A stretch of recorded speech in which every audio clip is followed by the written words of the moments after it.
Fala galera, aqui é o Ian. Hoje a gente vai para mais uma aula do nosso curso de Solidity. Só lembrando vocês que todo o conteúdo dessa aula e das aulas passadas está na apostila e você encontra o link para ela fixado no canal do Telegram e o link para o canal do Telegram está aqui na descrição. Hoje a gente vai falar de controladores de fluxo, que é como a gente define a ordem em que funções e certas condições vão ser executadas dentro do nosso programa. Para fazer isso, eu vou criar um script que verifica se um certo endereço está dentro de uma lista ou não. Então a gente vai estar utilizando o condicionamento de if e else. Quem vem de outras linguagens já conhece condicionamentos. Loop, loop for, loop while, e a gente também vai estar falando um pouco do break, algumas palavrinhas-chave aí para estar lidando com esse fluxo, né? Então digamos que a gente tem uma lista de strings chamada, por exemplo, depósitos. Ela vai guardar os endereços de quem fez depósitos dentro desse contrato. Então, para verificar se o endereço existe, a gente poderia colocar, por exemplo, if endereço em depósitos, se a gente estivesse programando em Python, por exemplo. Porém, em Solidity, a gente não consegue verificar se uma variável está dentro de uma lista. A gente vai ter que verificar cada índice dessa lista se ele é igual ao endereço passado. Então vamos fazer isso para ficar mais claro. Então uma função verifica. Primeiro uma função para salvar os endereços, né? Salva endereços. Ela vai receber uma string endereço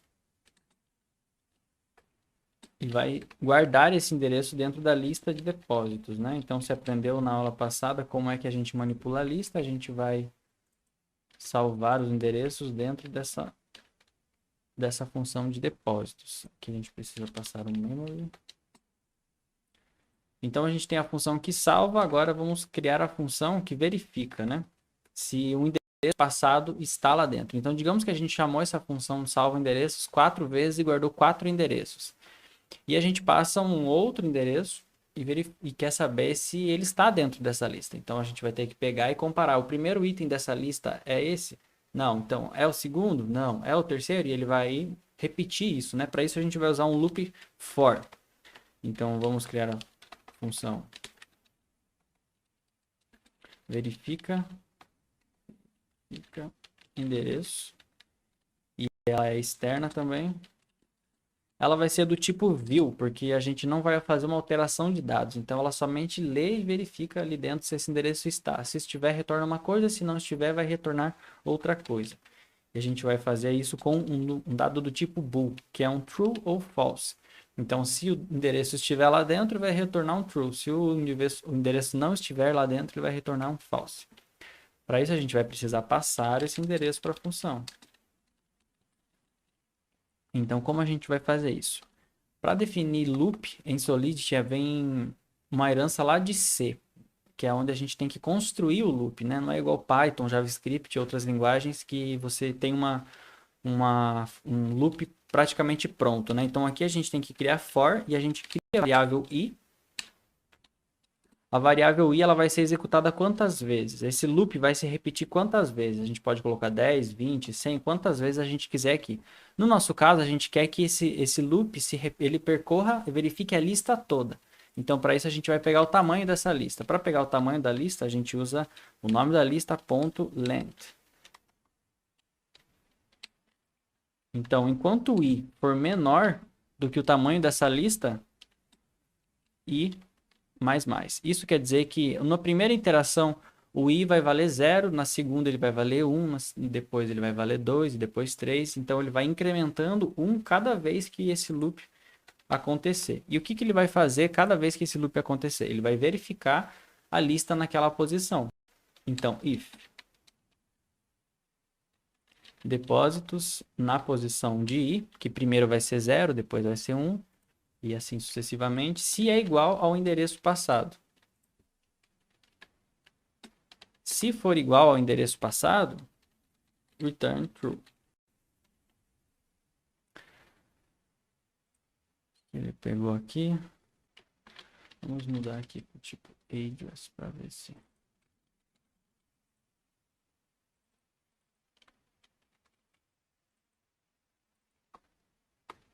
Então a gente mudou para endereço.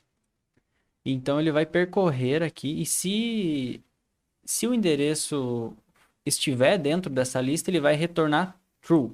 Se o endereço não estiver nessa lista, a gente poderia colocar aqui, por exemplo, um else return false. Porém, como aqui a gente está condicionando se estiver, retorne true, se não estiver, retorne false, a gente vai quebrar o loop na primeira verificação, porque quando o return é executado, a função para. Então a gente não pode colocar o return false dentro da função. A gente vai ter que colocar ele fora da função. Que isso, a nossa lógica aqui é que se o loop percorrer a lista toda e não encontrar o endereço, então ele não está lá. Então ele sai do loop e retorna false. Vamos ver se vai funcionar. Vamos fazer o deploy desse contrato. Então aqui a gente tem a função de salvar endereços e a função de verificar endereços. Vamos salvar dois endereços lá dentro dessa lista. O primeiro aqui. E vamos salvar também o segundo endereço.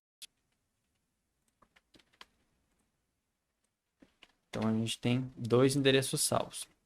Agora vamos verificar se o último endereço está na lista. Nós sabemos que não está. Então, verifica o endereço. Ó, retornou um false, porque a gente sabe que o endereço não está.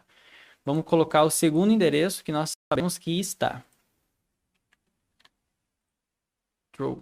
Então, a gente criou um pequeno loop que vai percorrer essa lista. Se a gente for salvar 10, 20 endereços aqui dentro dessa lista, esse loop vai ser executado 10 ou 20 vezes, independente do tamanho dessa lista, através dessa instrução aqui que pega o tamanho dela e vai fazer com que o valor de i vá incrementando desde 0 até chegar nesse valor total que foi definido aqui, né? Se o endereço estiver lá dentro, ele vai retornar true. Se não estiver, ele vai correr o loop todo, não encontrou, só resta ele retornar um false dizendo que ele não encontrou. Então, o loop for ele é feito para repetições com um número limitado de vezes, né? A gente tem o while, além de outras linguagens, sabe que o while, essa instrução aqui, while true, ela vai fazer com que o código fique rodando eternamente. Porém, dentro da blockchain, a gente não consegue fazer com que o código rode eternamente, porque cada bloco tem um determinado tempo e tem um limite de gas disponível, de computação disponível. Então, tudo que a gente coloca dentro desse while, em algum momento ele vai ter que parar. Para isso, a gente usa a instrução break. Então, a gente cria alguma condição, por exemplo, if certa condição, se for tal dia, se certa coisa acontecer, pare o loop. Então, a gente tem a instrução break, funciona também aqui para esse loop for. Em vez de retornar um true, eu poderia colocar um break para ele parar de percorrer esse loop e fazer outra coisa, né? Então, o while é pouquíssimo usado, eu vi em muito pouco código, porque o próprio for também tem um caso de uso muito necessário para usar ele, porque incute em alto preço de gas, de taxa, de mineração, né? Para os mineradores está executando esse código repetidas vezes. Então, essa instrução que a gente fez aqui, ela tem um jeito muito mais barato de fazer. Foi só um exemplo para você entender como é que funciona os controles de fluxo, né? O for, o if. Então, o if é que se tem uma condição, ele é executado. Se não, ele vai passar para outra condição. E é isso, gente, para essa aula. Se você conseguiu entender, se ficou alguma coisa que você não entendeu, também deixa aqui nos comentários, eu vou te ajudar. Não se esquece de se inscrever no canal e deixar um like nesse vídeo para o algoritmo entender que esse vídeo deve ser entregue para mais pessoas. Até a próxima.